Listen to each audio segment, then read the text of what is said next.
I grew up through the 90s and I absolutely was in love with the show Stargate SG-1. And I watched the entire series. I watched Atlantis, SGU. I loved the Stargate franchise. The shows, the movies, all of the movies. It really was an important part of my life for a long time and still is. I'm actually currently re-watching SG-1 for, I don't know, the 500th time. It's insane. I don't know how many times I've watched it, but it's a lot. And today we got news that I have been waiting so long to hear, and that is that Amazon is bringing back Stargate.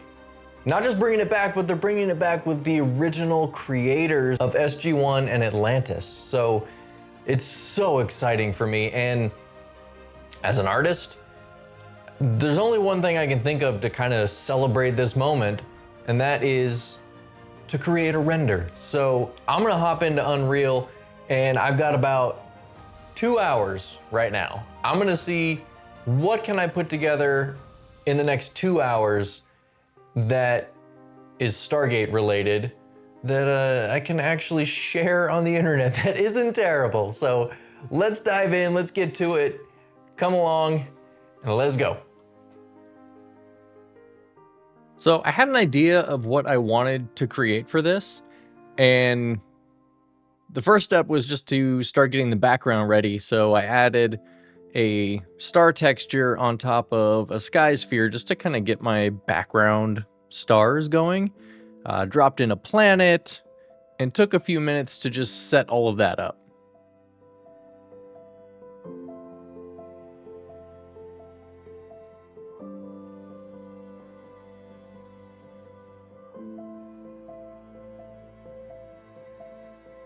I decided I wanted a star off in the distance. I hadn't decided, is this going to be Earth? Is this just some random alien planet with a civilization? I didn't know. So I dropped in a star and then started playing around to get the flare look and the color of the star that I was going for.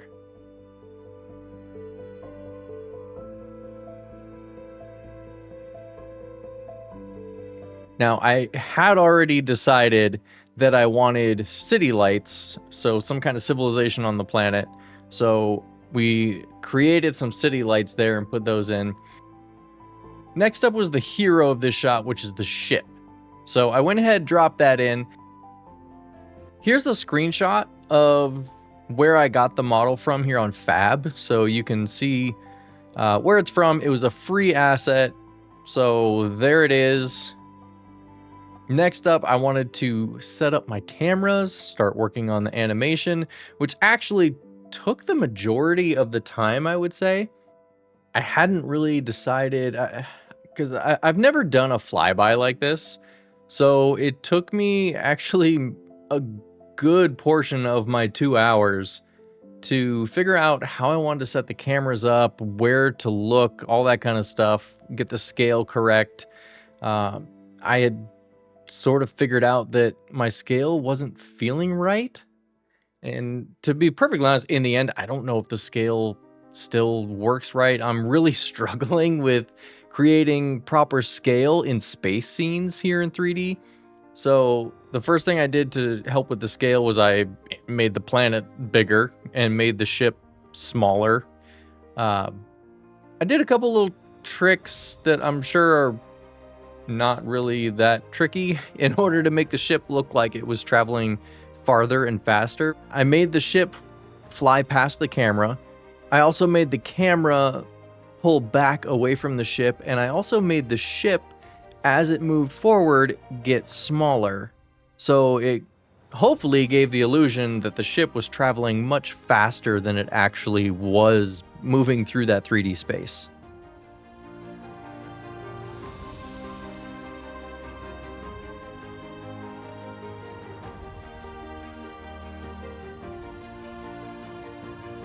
So here, I'm still trying to just smooth out the animation and figure out what I want all of this to actually look like. trying to dial in post-process settings, camera movements, all that kind of stuff.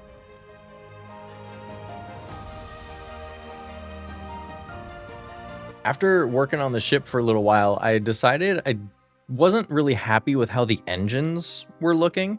So I just took some point lights and drug them into place and stuck them inside the engine, set them to a color I liked, just to try and get the engines more of a glow, because the material that was used on the ship itself, it has an emissive property, but unfortunately it was set up for the entire ship, not just for the engines. So if I change the emissiveness on the ship material, it changes everything. It makes the ship glow in a way that it really shouldn't be glowing. So rather than go through and mess with the whole material and try and rebuild something, I figured I'm just going to take some point lights, stick them inside each engine, and call it a day.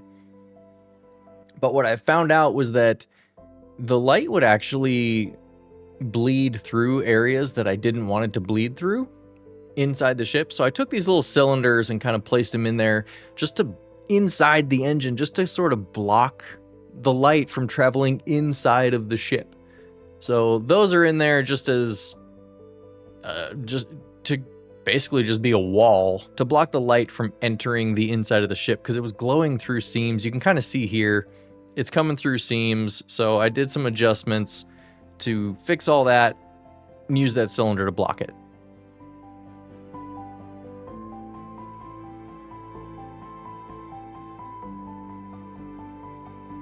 Once all these were in place, I just went ahead and parented them to the ship. So that way, no matter what I did with the ship, the point lights and the cylinders inside would all move together as one piece, and it made it super simple.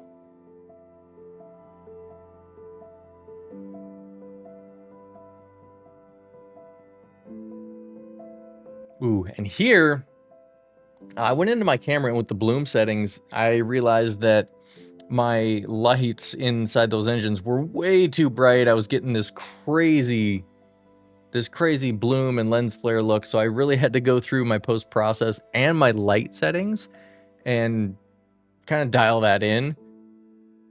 And it took a few minutes to kind of rein it back and get it to where I liked it. But in the end, we ended up with a pretty good look for the engines, I think. Maybe not completely accurate to the show, but I like it.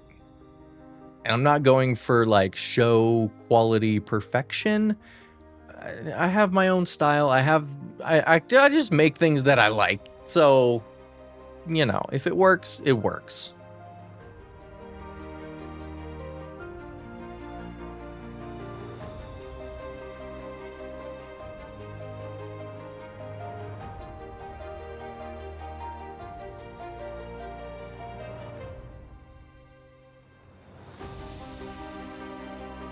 And again, this is just me smoothing out more animations, and then I decided that the ship just looked too dark.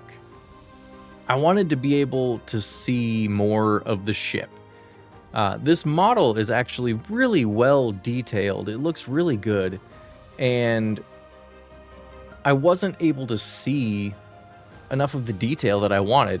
So I took some rectangular lights and just placed them above the ship, just to kind of light it up a little bit. I'm still getting the harsh space-like shadows that I would normally get from the directional light, so I left that alone. But I did just kind of use those rectangular lights to sort of flood the surface a little bit and just brighten it up a touch. And then again, I parented those lights to the ship so that they all travel as one big cohesive piece. And then just more tweaking, more dialing in settings and getting things to look just the way we want. And then I'll have the finished animation here at the end of the video. But yeah, this was a really fun piece to make. I was blown away at the announcement yesterday that Stargate is coming back. So this, I had to get in and make this. I had so much fun making it, even though it was a 2-hour time limit. So much fun. I think it came out pretty cool, especially for the time limit. I'm new to 3D, so working this quickly was definitely a challenge for me. But let me know what you guys think down in the comments. How do you feel about the Stargate coming back? How do you is the animation okay? Just let me know what you think about all of it. The animation, the show, whatever you got. And yeah, thank you guys for watching. I'll play the animation here at the end, and until next time, guys, take it easy.